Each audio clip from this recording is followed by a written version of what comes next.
before anything else, I would like to thank everyone for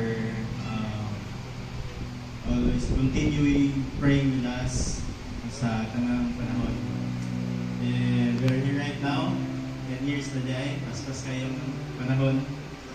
And salamat po Pastor, ganyan sa pag-emphasize sa it's not just renewal, kay hindi naman mag-expire, gugma. Wala po hindi maabot yung nag-expire, o nag-renew. And siguro para sa kuha, this ceremony is something like ito lang ginaad ng memories sa ito ang paghigugmay. And thank you for this, thank you God for this opportunity.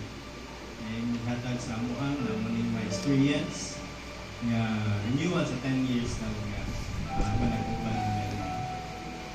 And now, actually naglibog ko ka ng sulat sa tungkaw. Ay, I don't know kung asa magsugod sa 10 years, daghan kayo mga pagkatabo. Daghan kayo tawag blessings nga na nadawat na binatong mga anak. Daghan kayo mga kaagi, mga kalisdanan. And siguro din ako kinahanglan basta ako